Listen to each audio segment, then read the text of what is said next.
How's it going, Calc BC? Here we are again. Now we're talking about polar coordinates, and we're looking at area, we're looking at surface area, and we're looking at finding the arc length of a polar curve. So it's going to be a little fast paced, but I think they're going to make sense in each case. So I don't think it's going to be too overly complicated.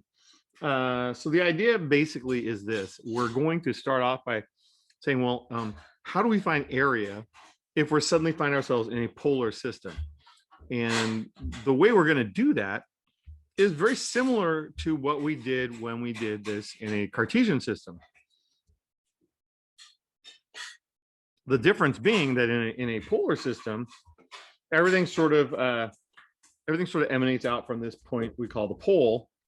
And so if I were to graph just say an arbitrary graph in polar, and I said, I want to find the area bounded by these two angles, okay, 0 and pi over 2 for this, whatever this function is here, this is our function r. How could I do that? Well, if you go back to your pre-calculus days, you learned something back then about circles, how to find the area of a sector of a circle. So let me move down here a second. If we have just a regular circle of a given radius, and you want to find the area of a sector of the circle, okay, this is a circle with a radius r, and we know the angle here, theta, well, then back in your pre-calculus day, you learned that the area of the sector then of that circle, so the area of the sector is equal to 1/2 r squared theta. And that's really, in essence, what we're going to use when we want to find area in polar system. We're going to think of our graph here, and we're going to say, okay, let's start by chopping it into, let's pretend it's 2 sectors of a circle, right? And you could say, well, okay, that's not very good. There's a sector of the circle with radius r there, and then there's a sector of a circle with radius r there, and kind of like we did with rectangles, right? Oh, okay, so those don't work very well. Let's use more sectors of the circle. And let's use a couple more sectors of our circle, of circles, and keep going until we use infinitely many sectors of circles. Okay, and then that's how we find the area. So we have all of these different sectors of circles as we go around, and we want to find all of these different angles. So, here's a theta, here's a theta, here's theta 1, theta 2, theta 3, theta 4, and so on. Well, what we basically do is we say, let's find the area of one of those circles. Area is 1/2 r squared theta. And now we say, okay, so we're going to have this be some d theta as we go along. The radius, of course, is given as some function of theta in polar. And so we say, okay, so this is 1/2 f of theta quantity squared times some change in theta. And then you get to see, okay, so if I start here at this angle, we'll call this angle alpha. And we go all the way up to this angle here, where this is some angle beta. Then you can kind of see what happens. The area of the polar area, that region, is the integral from alpha to beta of 1/2 f of theta quantity squared d theta. And that's the formula that we're given on page 694. That's the very beginnings of how we find area in polar coordinates. Very much just like we did before when we had the area of the rectangles. Of course, the big difference here is that nothing's square, it's round. And so we do it with polar. if we talk about a specific example then, okay, then what we really want to do is we want to say, well, let's figure out how can we use that to find the area of maybe a single leaf of the petal of the rose given by this function. And you can see I've graphed the function r equals 3 cosine 3 theta right here. So let me shade in one of the petals here. There we go. And we want to find the area of that petal of our rose. Okay, well, what that means we need to do is first we need to figure out like what are the values of theta that trace out this one petal of our graph. Okay, so in other words, where do we start and where do we finish if we're going to make this rose curve? Well, let me go to some green here, and let's say, well, look, if theta, so what we're going to do here is take a look and see if we can figure out where the points of intersection are at the pole there, so we can see what values of theta sweep out this loop here. Zoom back out. So obviously when theta is 0, we get 3 times the cosine of 0, which is of course 3. When what are we going to do when we get back to 0? Well, that's when we know we have to have cosine of pi over 2. Well, if theta is pi over 6, then 3 times pi over 6 is pi over 2, and that gives us 0. So we know that we go this way. The orientation of the cosine graph takes us around the top half. So we have to back up then prior to 0 to see how we get the bottom loop here. Now, if you're thinking to yourself, hey, isn't this a symmetrical graph? Couldn't we go from, say, 0 to pi over 6 and then double it? Well, you are correct. Yeah, it is symmetrical. But let's go ahead and let's see what happens if we put in negative pi over 6. Sure enough, that's 3 cosine of negative pi over 2, which of course is 0 as well. So that would be where we go this direction through the bottom part of the leaf. So when I first look at this graph, I say, well, yeah, I think what I'm going to be doing here is my area of that intersected part of the leaf there is going to be 1/2 the integral from negative pi over 6 to positive pi over 6 of my r, which is 3 cosine 3 theta squared d theta. And so we just have to integrate the 3 cosine 3 theta squared, which of course, well, you're going to get a 9, right? So you're going to bring out the 9. Negative pi over 6, positive pi over 6. This is cosine squared of 3 theta. D theta. So now we have to kind of go back into our repertoire of integration techniques. And how do we handle cosine squared? We do so with a power reducing formula. So you probably remember that cosine squared of u is 1 plus cosine 2u over 2. If not, don't panic. It is in the back of your textbook for that power reducing formula. It's also back there in chapter 7, but we're just going to go ahead and invoke that now. Oops, pi over 6. There we go, pi over 6. So we get 1 minus cosine of 6 theta over 2 d theta, which of course then I can go ahead and integrate, and you're going to get 9/4. That's theta plus sine 6 theta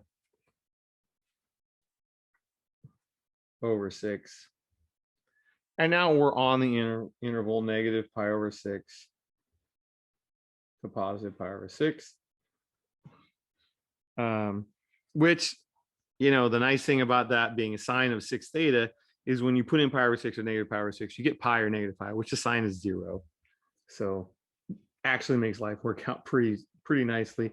I don't necessarily need to worry about doubling the integral from 0 to pi over 6.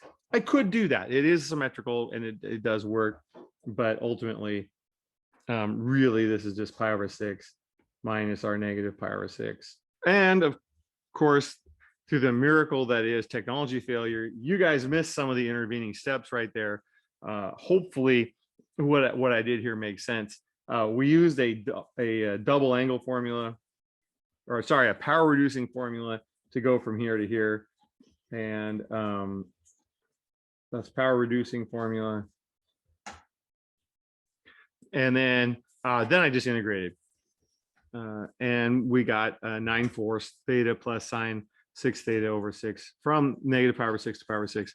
And hopefully that the video at least caught some of that, where the sine of 6 theta is 0 at both those. So we don't really need to worry about the fact that we could have gone from 0 to pi over 6. And there's our integral, is 3 pi over 4. And that's how you find area between two angles, okay, in a polar graph. I want to talk briefly about intersection points between two polar graphs. And so the two that I have here are the simple circle r equals 1 and r equals 1 minus 2 cosine theta. Because if you look at the graphs, how many intersection points do you see? Well, hopefully you see 3. There's this intersection here, there's this intersection here, and there's an intersection point here. The problem that we're going to run into is that just because the graphs cross each other at those points doesn't necessarily mean that they're actually points of intersection for the same value of theta. And so, when we look at these graphs, that's what I wanted to see. So for example, if we just take this point up here, that's definitely when theta is pi over 2. So, the nice thing about the circle graph is it's got,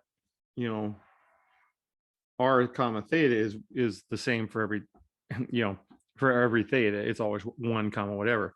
But if you put pi over 2 into my second graph, my blue function here, r equals 1 minus 2 cosine pi over 2, okay, we do get 1. So that is 1 comma pi over 2 on both graphs. Whoa.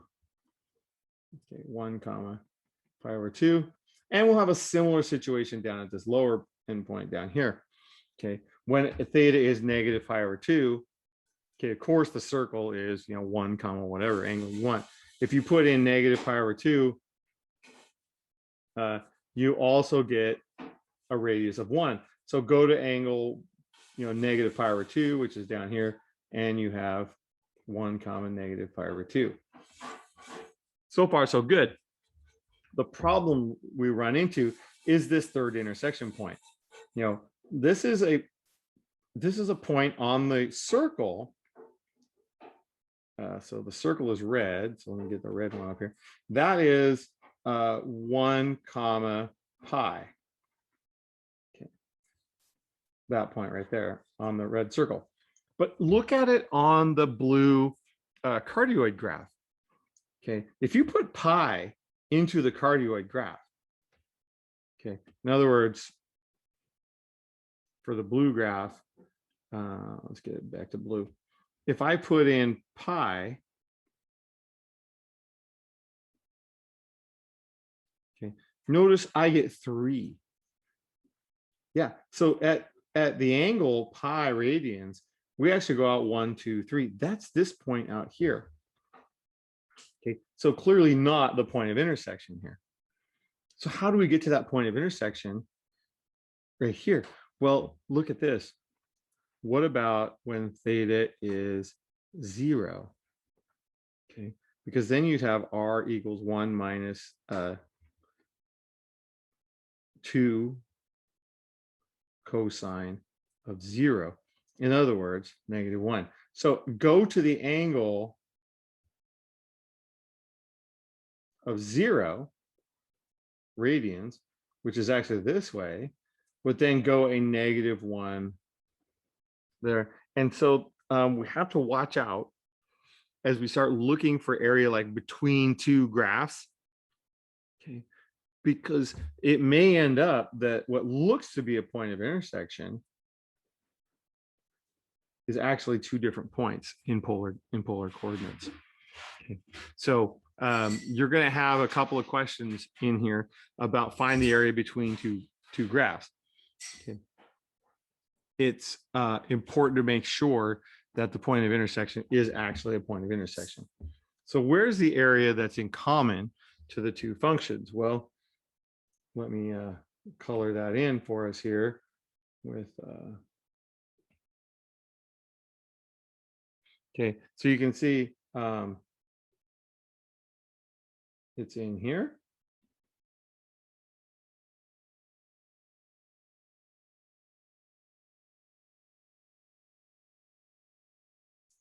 Right here. Okay, it's also down below. Now this time I am going to take advantage of the symmetry of the situation and find this area here and then double it. The hard part is, if you look carefully, for my my radii, as they emanate out from the pole. Okay, look at this. Oops.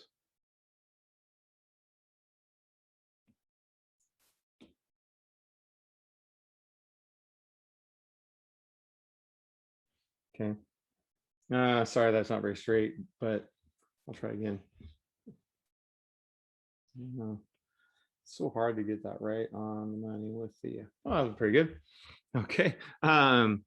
From this angle here to the point of intersection, we have just integrating one function. And then in here, notice it's on the green circle. Okay. But then from that angle, whatever this angle is where we have this point of intersection, to pi here, now we're on the cardioid. So we have to figure out, okay, so where are the two angles that separate these two? Okay, obviously from, you know, this angle here, that's pi over 2 to whatever this angle is, we integrate the circle. And then from that angle to pi, we integrate the cardioid, and then we double it. So let's find those points of intersection. So where does -6 cosine theta equal 2 minus 2 cosine theta? That's what we have to solve for. Well, as you know from previous work with trig functions, we basically want to get everything to the same side. So I'm going to move the, oops, I'm going to move this. So if I add 6 cosine theta to their side, okay, divide by 2, okay, I get -1/2 equals cosine theta. And then I can say, oh, okay, I know what that means. That means theta is pi over 3. Oh, sorry, 2 pi over 3. Pi over 3 is +1/2. So this angle right here, this is r comma 2 pi over 3. Okay, and so we're integrating from pi over 2 to 2 pi over 3 on the circle equation. Then from 2 pi over 3 to pi, we're going to integrate the cardioid equation. So what it looks like, our area then, okay, well, of course, this is only half the area because I remember it's just the top half and it's symmetrical. So I have my 1/2 integral from pi over 2 to 2 pi over 3 for the first little area. I just have to look at the circle equation. Well, that's -6 cosine theta squared d theta. And then I just add on 1/2 as I go from 2 pi over 3 to pi of the cardioid equation, which is 2 minus 2 cosine theta squared d theta. And that's how you would set that one up. At the end, what will happen, you're going to get yourself a nice couple of equations that you can integrate. Obviously, we've got some squareds in there for the cosines. So you'll need the double angle, or I keep saying double angle, I mean power reducing equations again. I'll spare us the integration because in the interest of time, we don't want to mess with it. This turns out to be 5 pi over 2 when you get it all said and done. I remember that's your area divided by 2. So when we multiply by 2, we get that the total area is equal to 5 pi. And so if you were to shade the entire region in, including down below, that would be the area of 5 pi. All right, so that's polar graphing an area. Arc length, it's really similar when we did arc length with parametrics. So I'm not going to belabor that too much. We talked a lot already about how the parameterization of X and Y made arc length a much simpler formula. Okay. And if we go even further and think, okay, so now we've parameterized it in terms of theta, that you get a much simpler formula for arc length. Even still, it's the integral from the two angles. Oh, that's a terrible looking beta, alpha to beta, but your square root function gets dramatically simplified. F of theta squared. Okay, so there's r squared, right?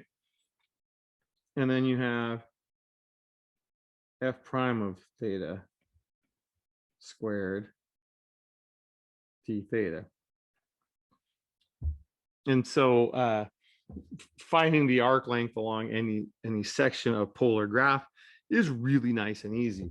I prefer to write it with r in there myself, because then I say, look, it's r squared plus dr d theta quantity squared d theta, and that's it. It's just coming from that parameterization that we did before of x and y in terms of theta. That's really dx d theta plus dy d theta squared on both. So yeah, so it makes your life pretty easy. Volume, I'm sorry, volume is a whole lot more complex. So we're actually going to skip volume for now. Surface area, though, just takes that arc length that we just figured out right there. And for surface area, you just have to multiply it by how far away it is. And then depending on what you're going to rotate it around. There's two equations for you on page 699. And that's where you want to look for this part. Capital S, the surface area. Well, if you are revolve around the polar axis. Okay, then what you're going to do is you're going to do, this will all look pretty familiar. 2 pi alpha to beta. Okay, the arc length is in here. So we have r, oh, I should probably put f, sorry. Just so because we're going to do everything f of theta.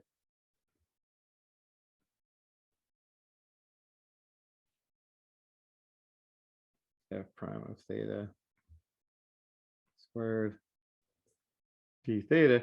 Well, the polar axis, that's like the x-axis, right? So how far up from the x-axis is it? Right? That's like a vertical distance. That's a y-coordinate. What's y-coordinate in polar, right? You got it. It's r sine theta. So that's all you do is you just multiply by r sine theta. Okay. Similarly, if we want to revolve around the line theta equals pi over 2, okay, theta equals pi over 2, that's the y-axis. That's all that is. Okay. Yeah, it's the same idea. Okay. Now we do have, the instead of the y coordinate, the x coordinate. So what's the x coordinate? Well, it's r cosine theta. And then same square root as before. F of theta quantity squared. F prime of theta quantity squared d theta. And there you go. Those are your two surface area equations. So take your arc, multiply by the radius it is away from the axis of revolution. The only axis they're going to use is going to be the polar axis or the line theta equals pi/2. It's just x and y axis, just like we did before.